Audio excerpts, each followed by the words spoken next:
ज्ञानतिमिरन्धस्य ज्ञानञ्जनशलाकया चक्षुर्मीलितं येन तस्मै Shri Gurave Namaha. Last night I read few of the Vyasa Puja offerings offered to myself in the book that was kindly compiled of some of those offerings. Starting alphabetically, so one of the first ones was from Adi Shakti Mataji, who, according to external vision, is American. We sometimes say like that, American Vaishnav, or Russian Vaishnav, although we understand that a Vaishnav is above all material designations. So, she's cell phones off, please. Born in America of white-bodied parents. You'll understand why I'm saying this in just a minute or two. So she wrote to me that, I'm paraphrasing of course, when I came to Dallas, where she lives, she was trying her best to serve me, but she found that the service that was offered to me by some aspiring disciples of mine who are born in India and now living in America, she found that their service seemed to be much better and that it seemed very natural for them due to the culture that they were raised in to perform such service. So this brought to my mind another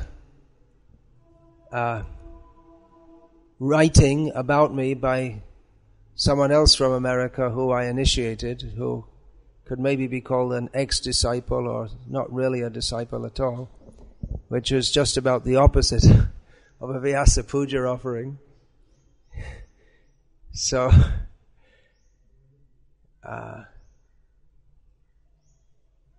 he considered it his great service to the world to broadcast on the internet all of the faults that, or at least some of the faults that he perceived in me. And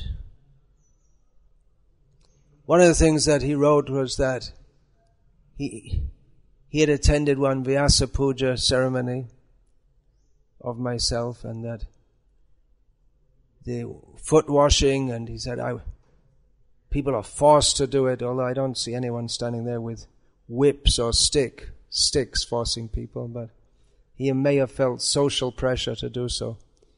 And washing the feet, and he said, again I'm paraphrasing, that it was a very unpleasant thing to do. So, of course, you may question why at all he became I question why at all he became a disciple in the first place. Because that's what disciples are supposed to do. It's all part of the package. But it does highlight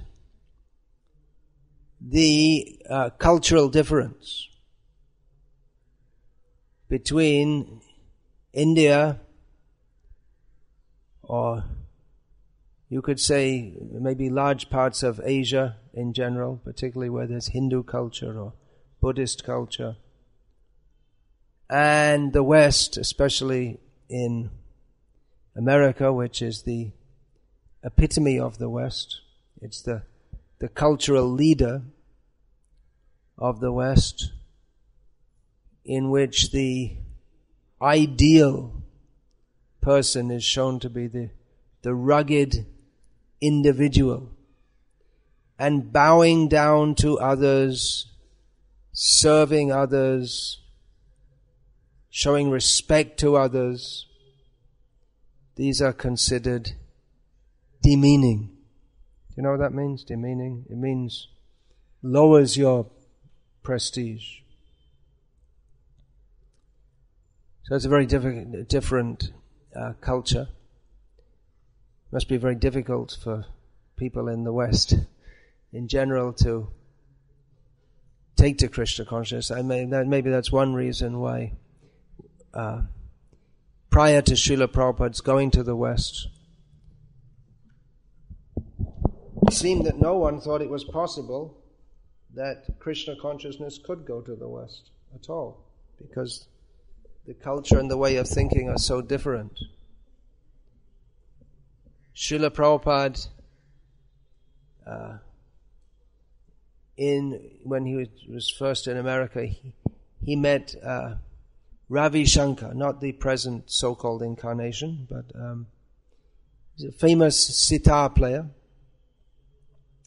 who was based in America, and he noted to Srila Prabhupada that how devoid of culture these people are. He's trying to teach people how to play sitar. Some people took an interest in playing sitar. But they would, for instance, sit with their feet pointing toward the Guru, which is unimaginable in Indian culture. And Srila Prabhupada himself, after the first initiation ceremony, all his newly initiated disciples, after honoring the feast which he cooked all by himself, they all left, leaving him to clean up everything. Even ordinary human culture, what to speak of being a disciple, would dictate that, especially there's an elderly gentleman, or anyone for that matter, that you can help with washing the pots after a meal, especially when there's a lot to do. But they didn't have that culture.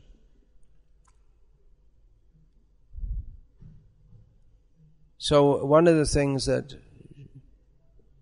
Srila Prabhupada wanted to do was to bring devotees from the West to India, to imbibe that culture.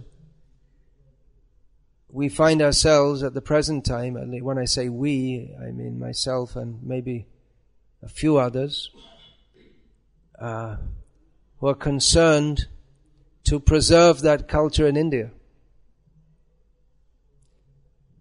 That there is an idea that, well, chanting Hare Krishna is the real thing. Well, that's a fact. And all these cultural usages, then they're not, it doesn't really matter. So you can live in Western culture, you can follow any culture, it's just some way of living. And you chant Hare Krishna. But there is a difference between the Vedic culture and Mleccha cultures. The Vedic culture is meant for elevation, ultimately, to Krishna consciousness. And the Western cultures, or Western or materialistic cultures, being devoid of that knowledge of Krishna consciousness, everything comes down to, the culture means controlled selfishness. It means not totally gross selfishness isn't practical. Some cooperation is needed. So it's a culture in which everyone works together for the sake of maximizing each individual's sense gratification. Of course, that's a very broad generalization. So we see that this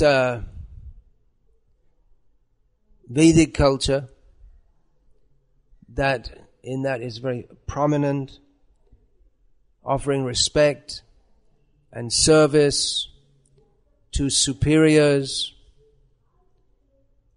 not on a payment basis, but just because that's expected. That's just how every human being should act. If you're actually a human being, one has to offer respect and service to superiors.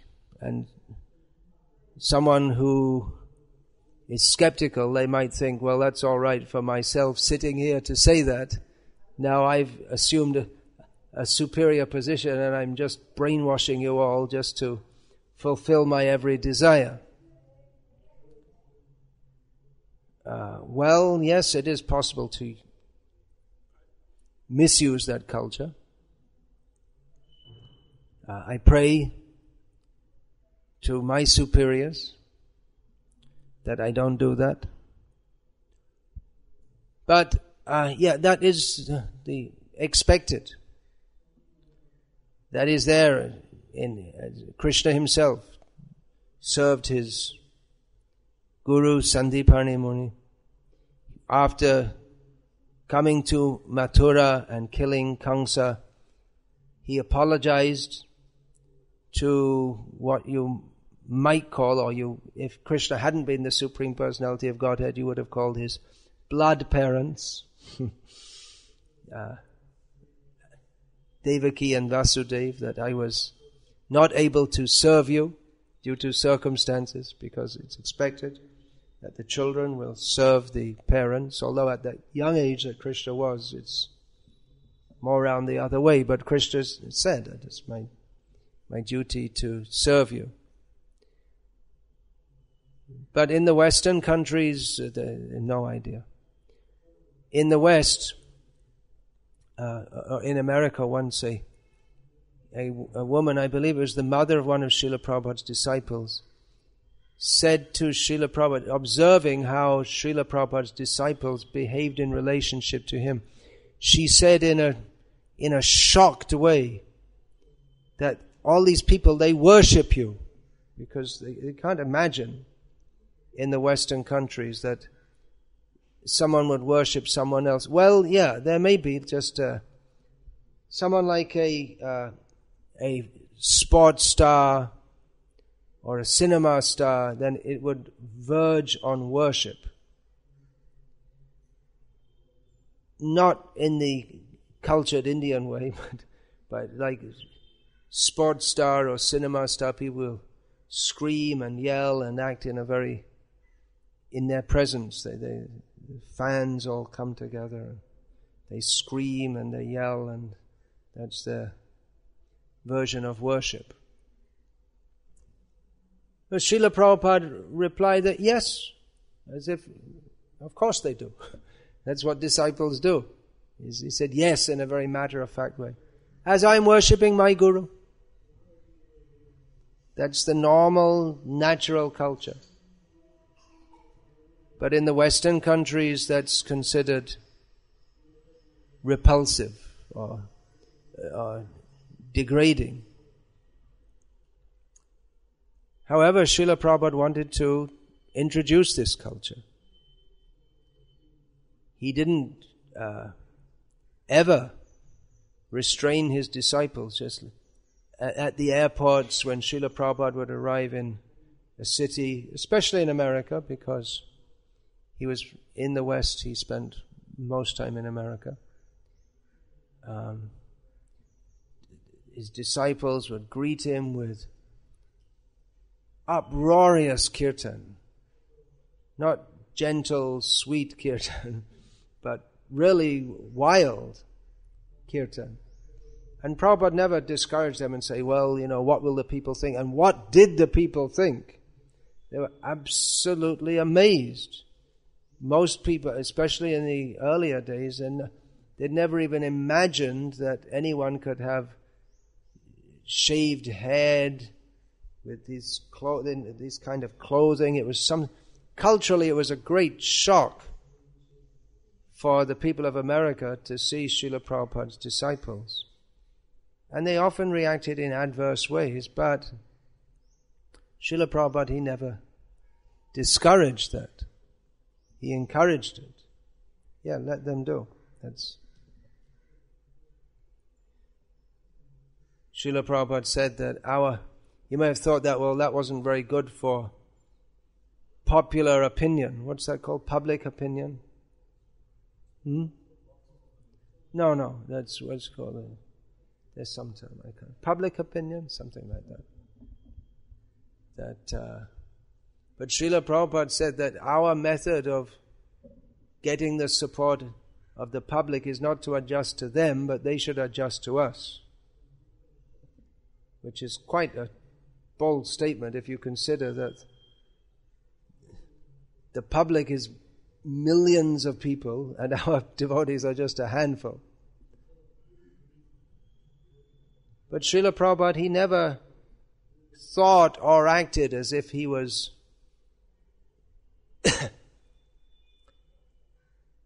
in a minority or an intrusion. He always knew that what I'm doing is right, and you think that we are wrong, well, actually you are wrong. It may seem like very bold. Well, it is bold, but Srila Prabhupada was in contact with Krishna. He knew this is what Krishna wants, what should be done.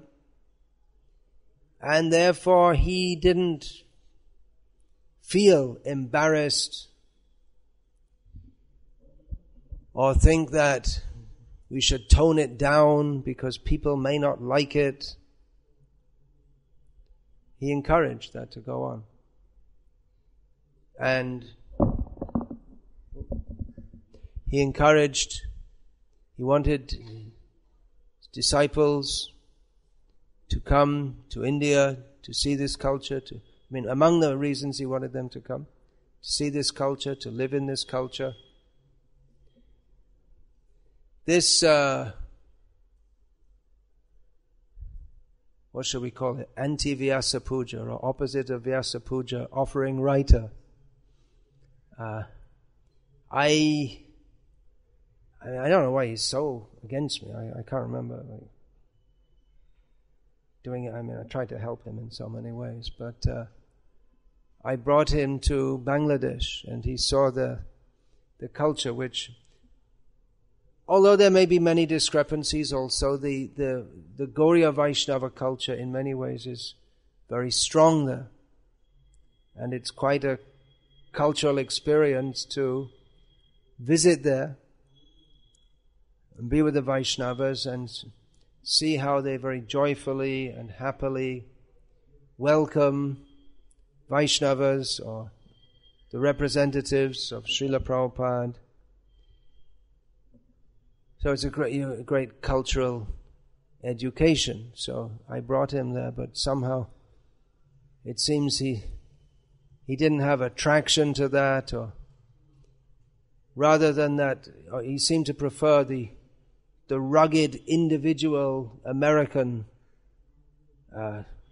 model of what a human being should be, rather than the joyful Vaishnava culture in which devotees are welcomed and served. But it seems he didn't like that. Now this welcoming, serving, even washing the feet of Vaishnavas, who can do that, or why should that be done? That is an expression of submission. One cannot do that if one is envious of someone else. This whole festival we had just now, who would like to participate in that? Persons who are envious, they cannot participate in that. There was a professor in Denmark who got a hold of what he was anti-Krishna consciousness. And he got hold of one of the Vyasa Puja books of Prabhupada, and he thought this was a great find for him. It's like the inner work, what the Hare Krishna movement, what the people really think. And he wanted to, because that is only, the Vyasa Puja books are only circulated among the disciples generally.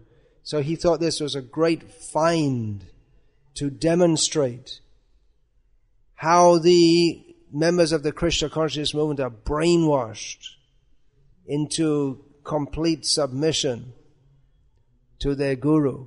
And so he thought this was, in his mission to present to the world what a danger this Hare Krishna movement is, he thought he'd made a great find there.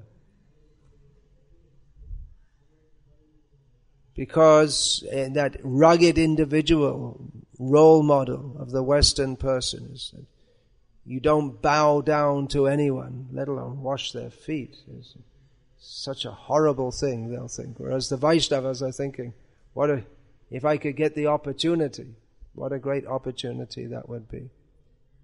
So it's a very different way of thinking. And that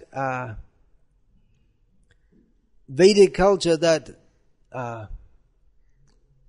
promulgates and promotes and nourishes this culture of respecting sadhus, especially we see as we were doing Harinam Sankirtan around Rameshwaram, people are respectful, they're not envious,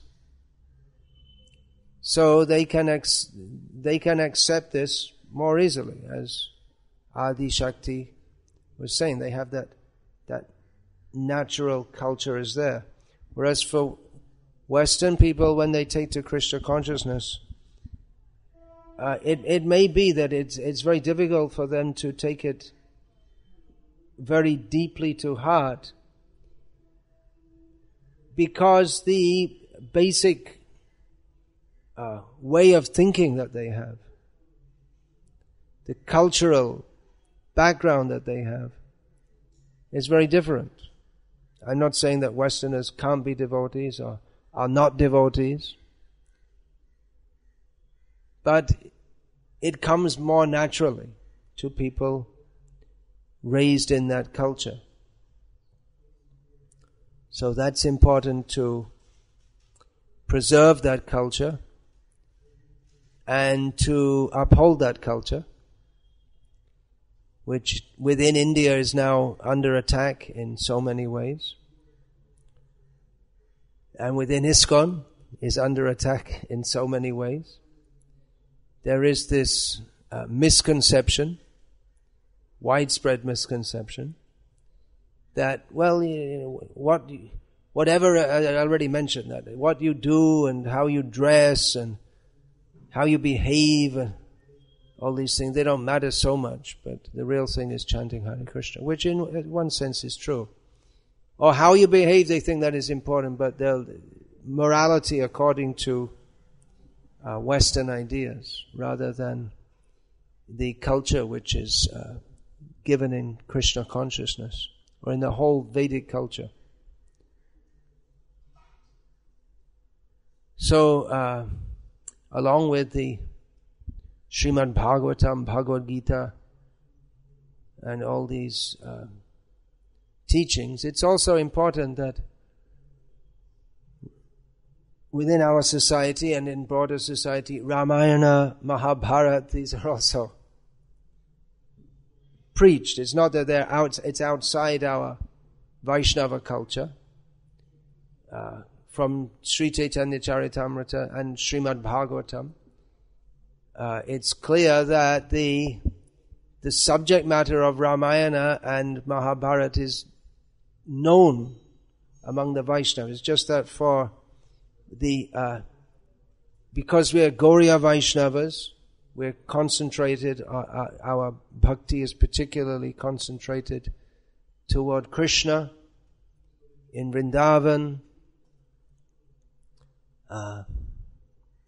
But it's not that the subject matter is, this is the topics in Ramayana and Mahabharata, they're apart from their philosophical and devotional content, they're very rich in cultural content, which it's not so much there in Srimad Bhagavatam, because the culture is in and of itself not the main point, but at the same time it shouldn't be it's understood in the Bhagavatam that culture is there. It's not that it's rejected, but it's understood that it's there. So from Ramayana we see how superiors are to be served. It's a very great principle within Ramayana, how Ram himself follows the order of his father, and even he's true to his word. Ek vachan, what is that? Ek patni, ek vachan, ek ban. That's said about Ram. One time he gives his word, that's it. One wife, one word, one wife, one arrow. One arrow's enough to kill the enemy. And we see how Lakshman served Ram, elder brother. How this, what's his name? Sampad Kumar? Served his parents. Shravan Kumar, yeah. Sita, faithful to her husband. So much culture is there. In Mahabharata also, so many stories of the Savitri, Damayanti, Nala Damayanti. So learn this culture from this. People who are raised in this culture, it comes to them very naturally, whereas for others, instead of submission, it's more a culture of conflict. So that whole culture is for, there are many advantages, but one is that that envy, which is the natural condition of human society, which means the unnatural condition of the jiva, that envy is not promoted. The envy of others is not promoted, but it is rather one is trained to act in a non-envious way. And then one starts to think like that. Of course, it requires not just the culture, there needs to be training in Krishna consciousness and actual spiritual advancement also. Interesting, I was saying in Bangladesh the culture is very strong and welcoming Vaishnavas. So it's very strong culture there.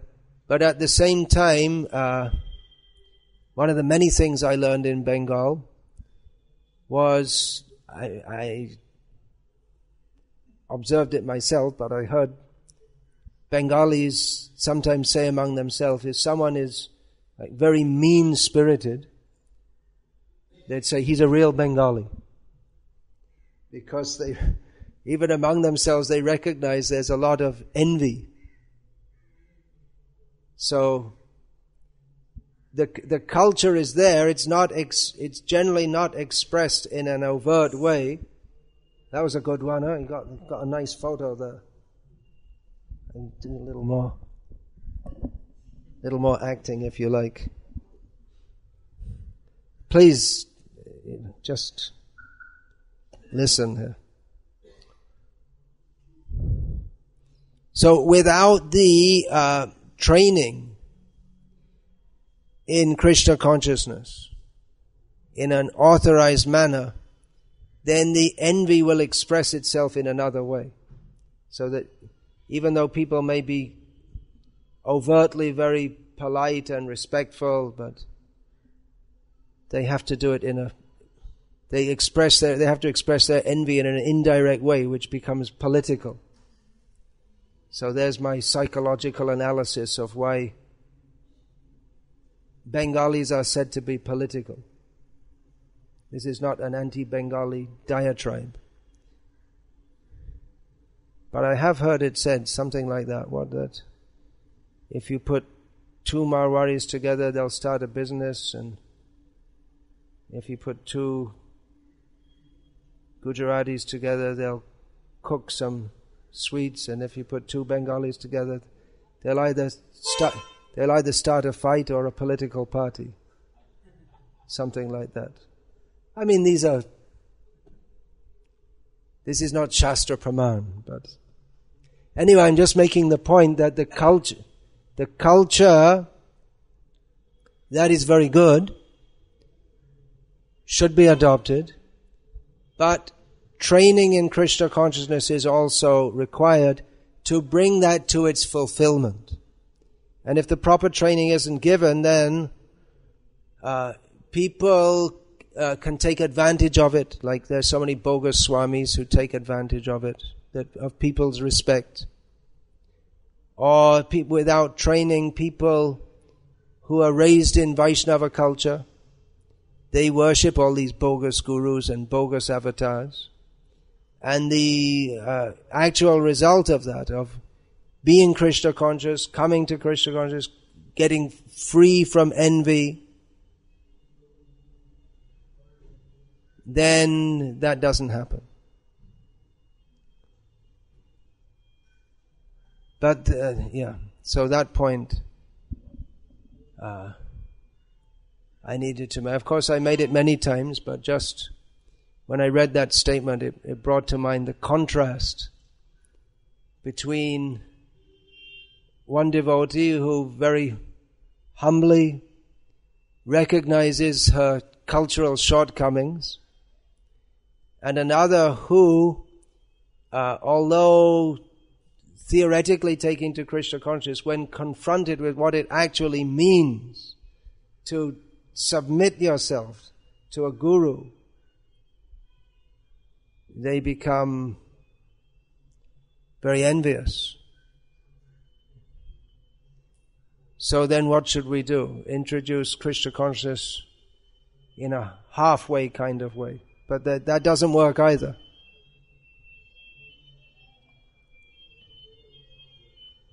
We could try to introduce, just like I was saying, there was yesterday or the day before I was saying about this idea to demystify the guru. And instead of submitting to your guru, but you just kind of like friends, something like. But it doesn't work. It just doesn't work. Friendship, love, affection, that is certainly there. But there's also maryada. There's certain boundaries within which that, just like a son may be very friendly with his father, but there are limits to how you can behave with your father. Not in the Western world. They're so shameless and lost that mostly they don't even bother. Their old parents are just locked away in some home, and then they just die, and then nobody cares.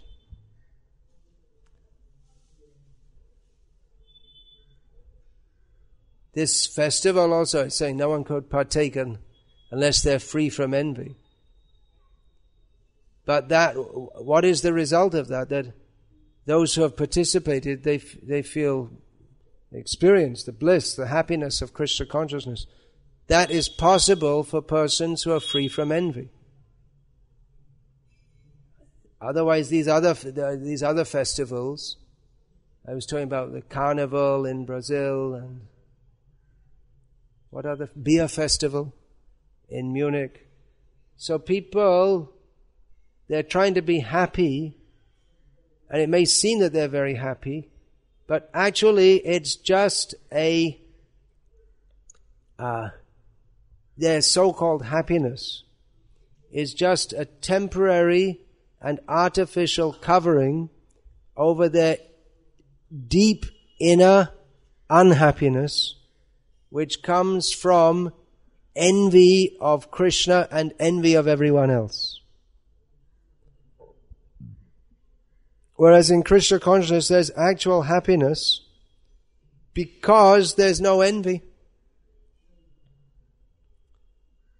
Because the natural propensity of the soul to glorify Krishna and his devotees is acted on, is discovered. So that culture, I was saying, it's under attack within India also. So we see that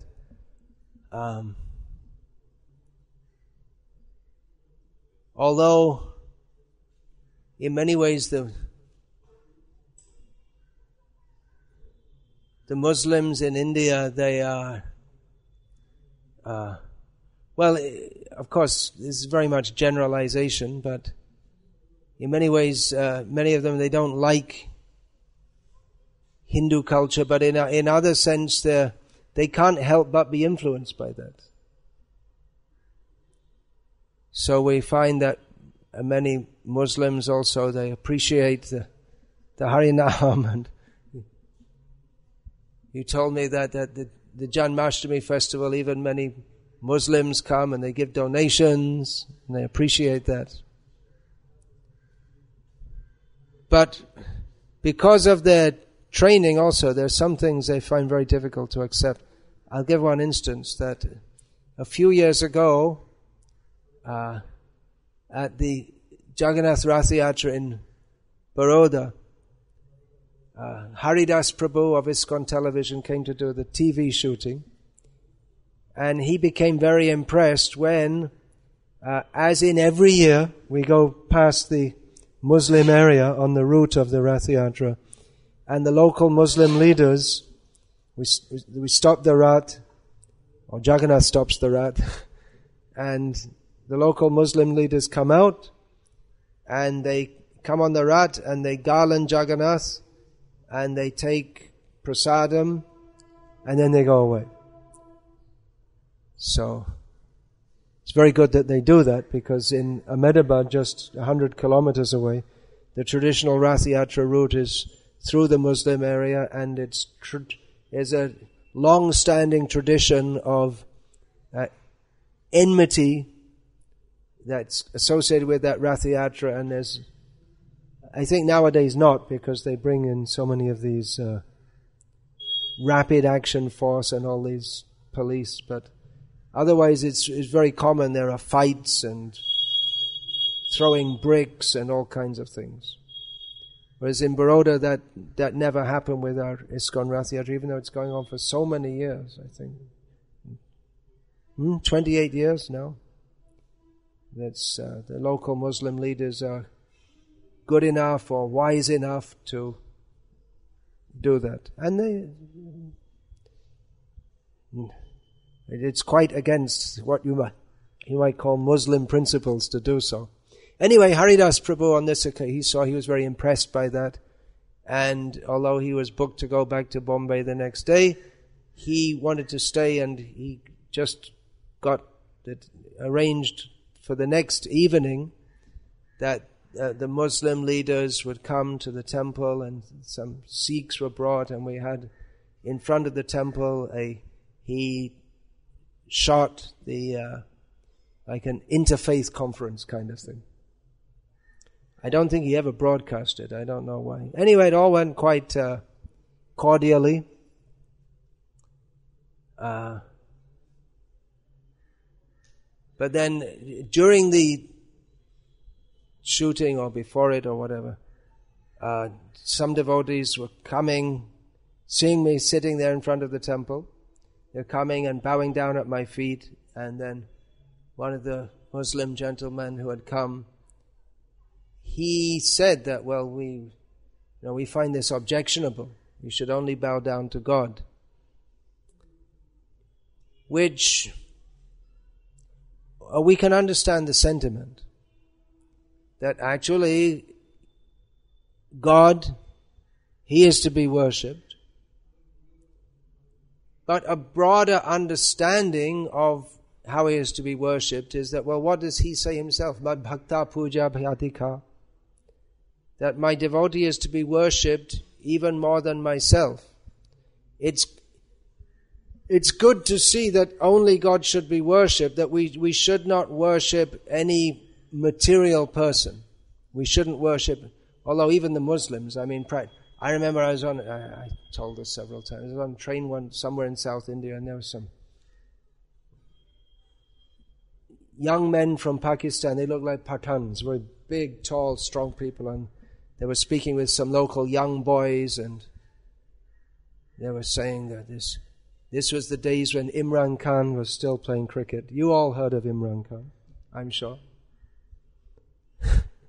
So they were praising, they were going on and on praising him. He's a Superman. And the Indian boys were also, it was almost like they were in tears. It was like a Bhakti Katha or something like this, praising Imran Khan. So I guess in Islam, that's why they say you should only worship God, because the tendency to worship people who we perceive as great, that is misdirected. Worship should only be for, he is the worshipable person.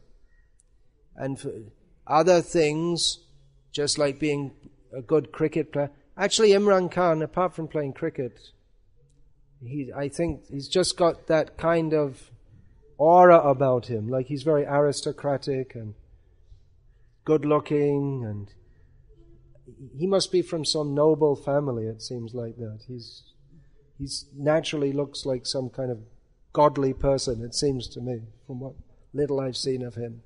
So he has Janmaishvarya Shuta Shri in this lifetime. So it's natural that people look up to that, but in Islam they want to say, no, look higher. This is some material quality, look higher. Who's the actual person to worship? But then others should be worshipped in relation to him. It's not independent of that. And that is a problem with Indian culture, or it doesn't last if you don't see who actually is Bhagavan, who is to be worshipped, why the parents are to be respected. Not simply because they give food and clothing and affection, but they're supposed to teach us how to live in a proper way so that we can fulfill the goal of human life, which is ultimately to be a devotee of Krishna. So that's why, of course, in modern, at least in Hindi, there are different terms, but otherwise the terms are used. Pita Shri, Mata Shri. These terms are very respectful terms, which you don't get the same saying Papa. It doesn't have the same connotation. Dharma Patni, Sahadharmini, for wife. Not something to be enjoyed, but one who assists in executing dharma. So people who can't understand this, they become upset by this. They think that, what is this? Another thing. So many things. I've said all these things before, but they're just coming to my mind now. This was some years ago in Hyderabad. I was speaking to a young man, an Aya, means Tamil, smarta Brahmin, who I was asking if he's married, and he said, no, maybe a little later, and this and that. And I said to him that, you see, in the modern age, you have to be very careful that the wife is actually trained in the proper way and submissive. And then he became respectfully upset and said that, well, actually, I think that women should be allowed to have a life of their own. You want to marry a woman who has a life of her own? Seemed to be very strange. That they're supposed to unite and act as one unit. But his understanding had been changed by the modern way of thinking. So it can change, just like these, the Muslims who they feel it's very wrong to bow down to anyone except Allah. They're all originally from Hindu background. Their forefathers were all Hindus, but now they've changed. And it becomes, even though they may be attracted to Krishna consciousness in some ways. In other ways, it may be very difficult for them to take to Krishna consciousness. And we can imagine in the West how difficult it may be for people. It may be that even after several years of practicing Krishna consciousness, they start to think, why am I bowing down before a human being? And then they just lose it. Because to them it seems so unnatural. But for one who's been doing it, since the beginning of their life, it seems very unnatural not to bow down.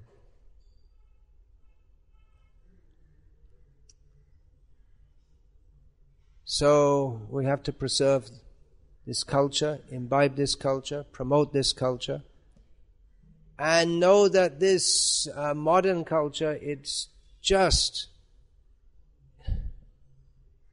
a disaster. Everything about it is just a disaster. Everything, well, I guess some things. I'm using this microphone. It's the result of someone's endeavor in the modern culture.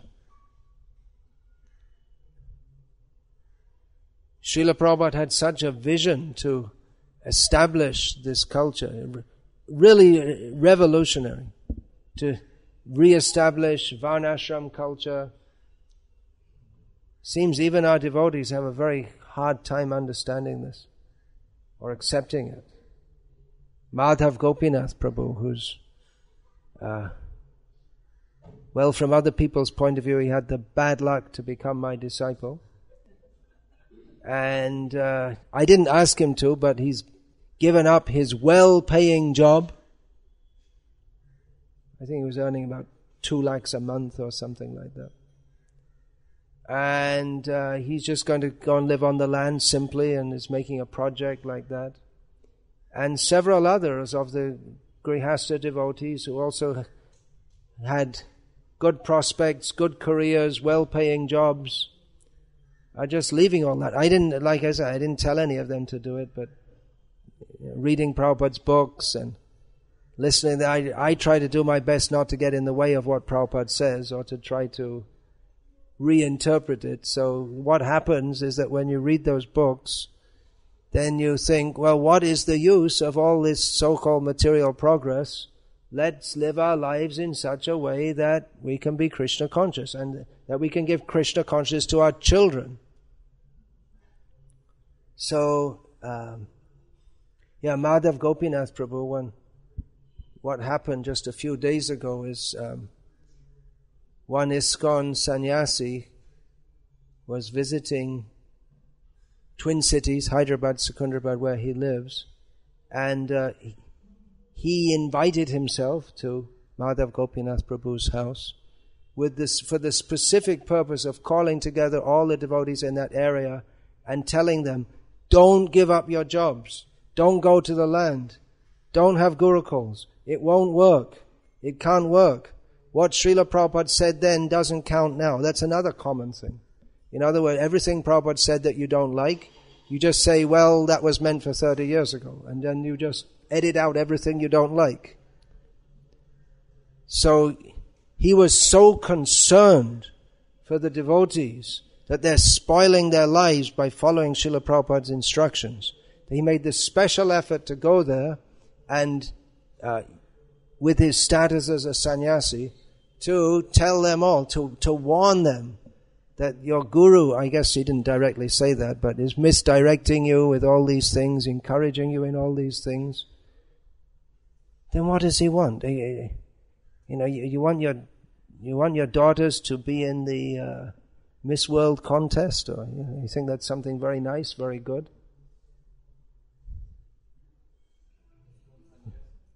No, the ISKCON sannyasi, I don't think he was married ever, so maybe he has some daughters, but I'm saying what is implied, that the Grihastas, their children, you want them to be like this? You want them to be like the way the modern children are being raised?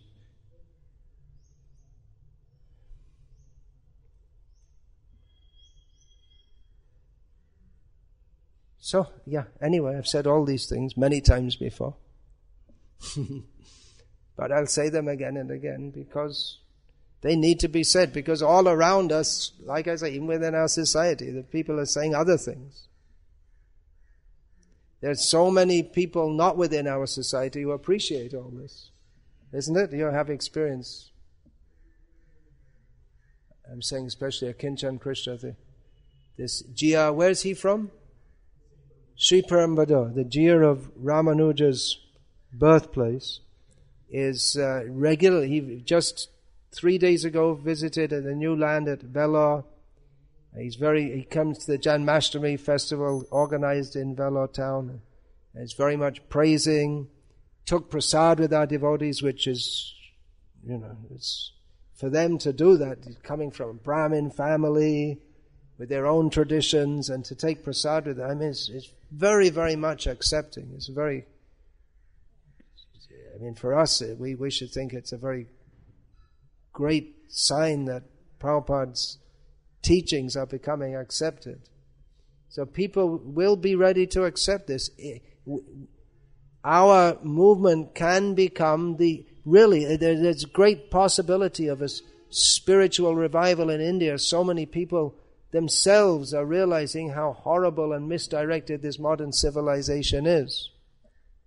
Just like you told me also, this mayor of Vellore is a young woman, which to me is very strange, but they want to bring these things in. But actually she's very devotionally inclined. She came to visit me with her husband, and you told me that when she was appointed the mayor, she bowed down to her husband as if to take a blessing like that. So, she's chanting Hare Krishna. She wants to, while she's in position, she wants to put Prabhupada's books in all the schools and government's offices. When you went to her home, she was teaching her son how to chant with beads. So there are so many signs. Also, you went to Kamakoti Putam in Kanchi for getting some information about building maybe you should have put that on the other side because my hand is always coming like this. Anyway, for getting, meeting the Stapati, which in English means architect, I guess, for building the stone temple, and they were so happy, and they're saying this is the first time in hundreds of years ISKCON is doing this, building a traditional temple according to all the Shastric directions. So they're very happy also. Even those who we are culturally very much opposed to, philosophically very much opposed to, but they're also appreciating because they have some culture. Very high culture, or in many ways the best culture, is preserved through all these centuries by the Shankara Mats. Don't misquote me on that. Culture, not philosophy. But even the Mayavadis, because they're in this Vedic culture, they also have appreciation, unless they're very demoniac. Yeah.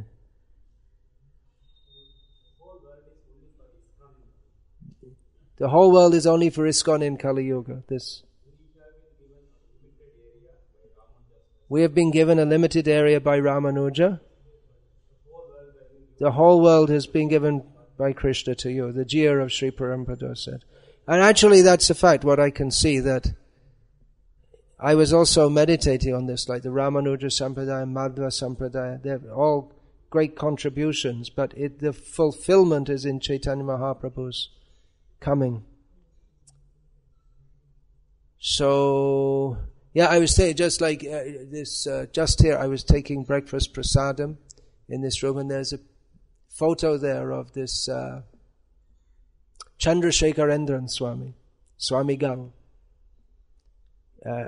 presumably that was here in Rameshwaram. He must have come here, which he was so fixed in the culture, he would only go place to place by walking. So he must have walked here from Kanchi and walked back. So even his philosophy is, we don't want to talk too much about that.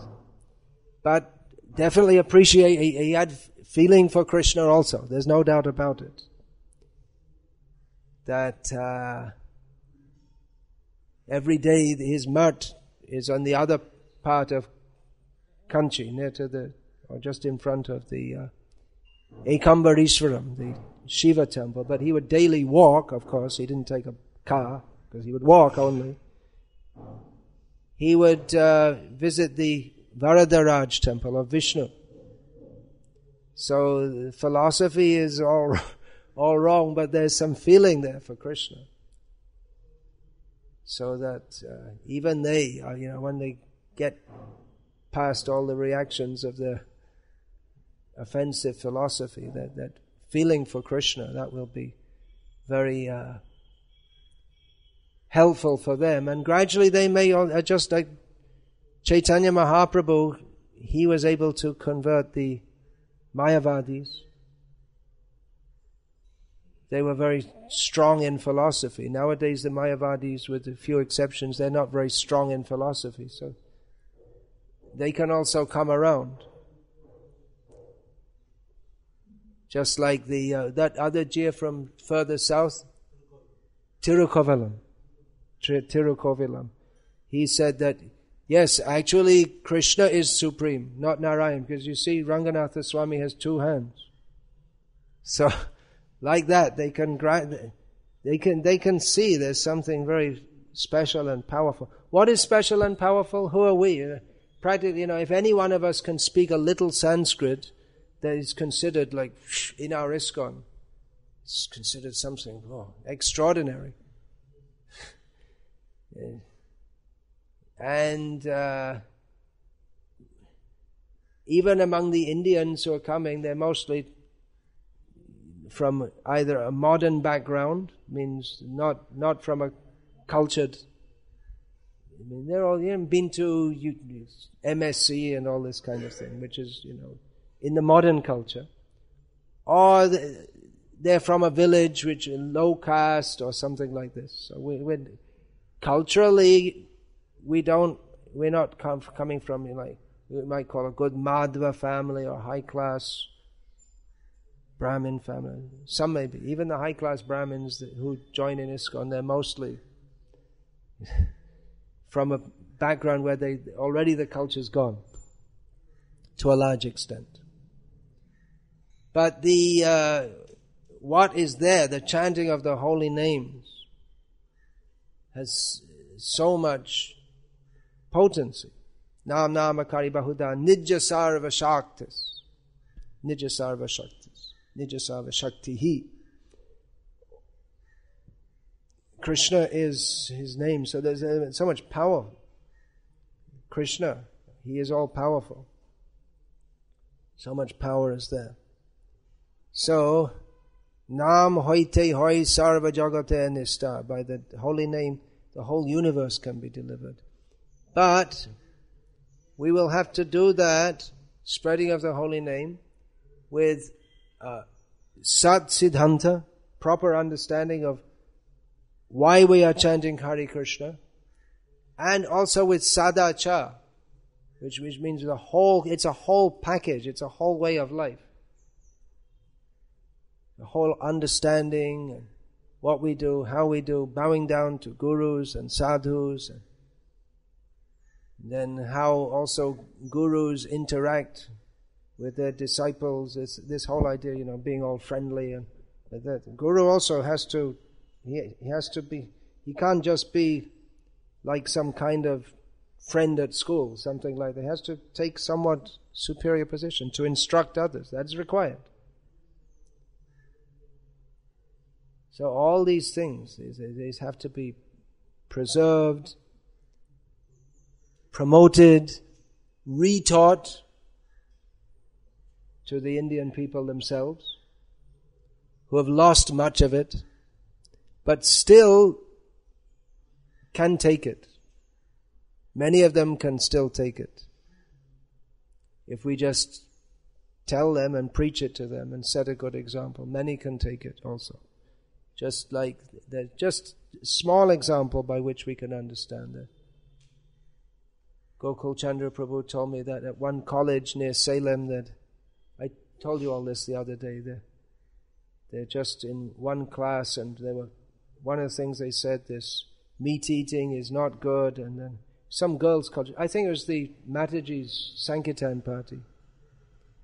They were at a girls' college, and then immediately practically the whole class, 30 students, they all immediately, okay, we'll stop eating meat.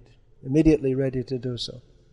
So still some consciousness of what is right, what is wrong is still there. So tremendous scope for bringing in the real thing, here in India at least.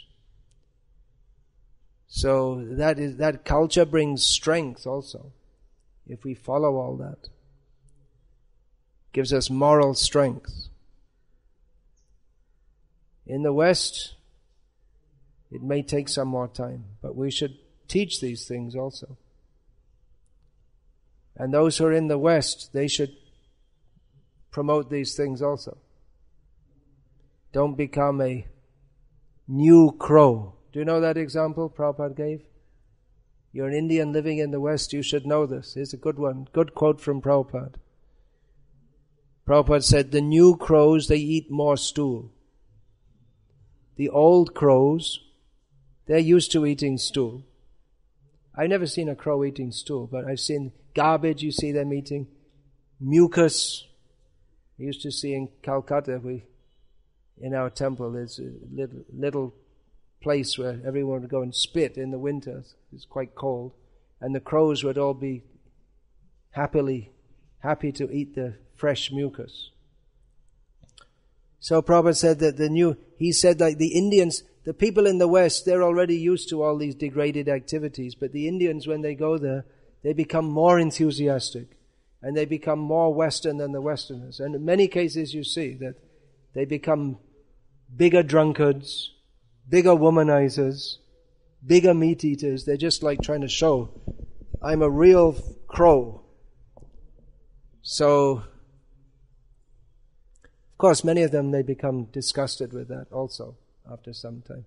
Maybe many of your devotees at ISV, they went through a crow period. Is it?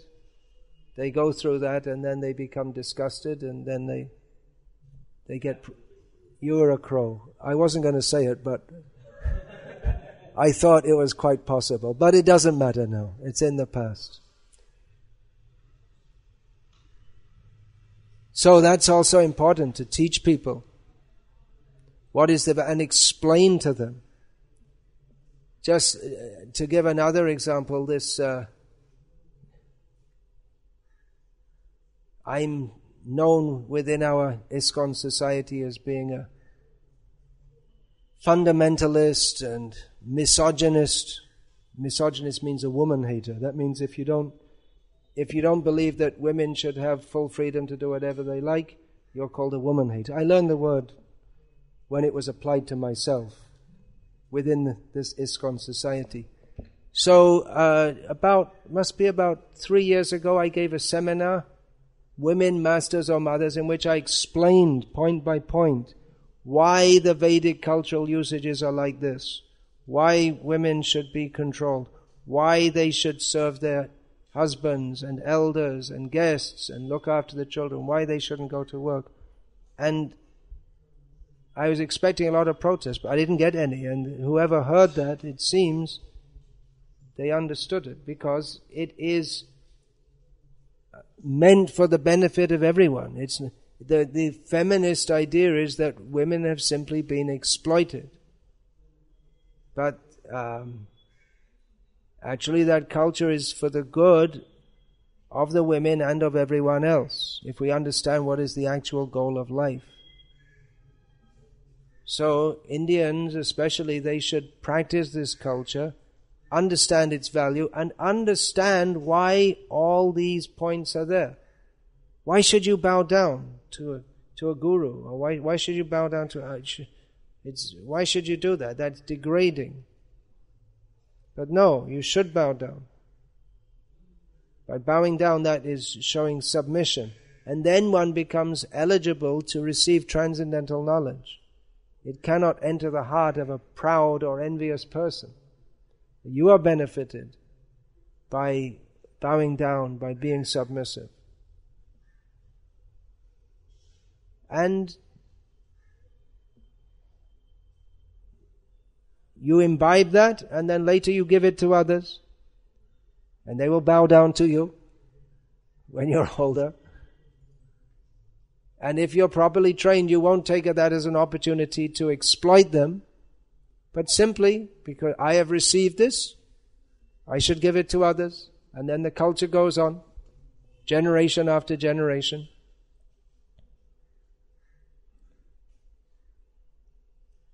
Hare Krishna. Any question about this?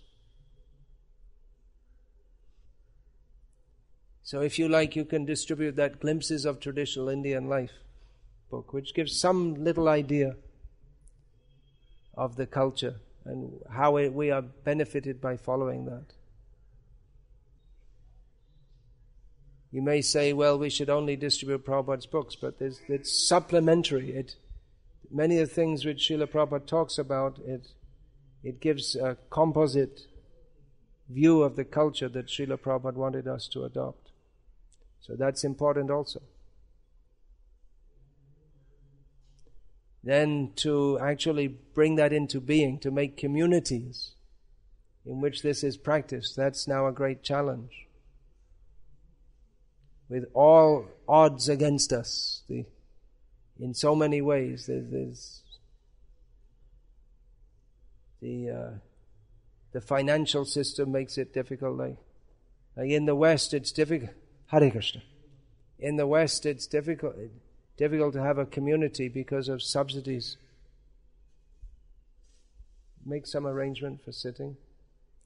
There are so many subsidies for farm products, which if you grow your own food, it works out more expensive than if you buy it, because the economy is set up in such a way that it favors the big companies like Kellogg's and Monsanto and all this, so that it's against the small farmer. So that's just one example of the kind of challenges. But it can be done. We have Krishna on our side. We should have that faith. There will be many struggles, no doubt. But we should try to do this in the service of Krishna and show people how we can live a better life. Even materially, we have a better life. Living happily. You say, how is it better without electricity and computers and TVs? Yeah, because we're happy. To get that electric fan, and we have to work so hard to pay the bill. It's better just live simply. Don't work, spend all your life working. Save time for chanting Hare Krishna. Hare Krishna, Krishna Krishna, Hare Hare. Hare Rama, Rama Rama, Hare Hare. Hare Krishna. One question. Yes. Yeah, okay. In India, we can see that India has great culture, but it's most dirty. India has great culture, but it's most dirty. Yes, that's true. In the West, the civic cleanliness is much better. So some things can be learned from the West also.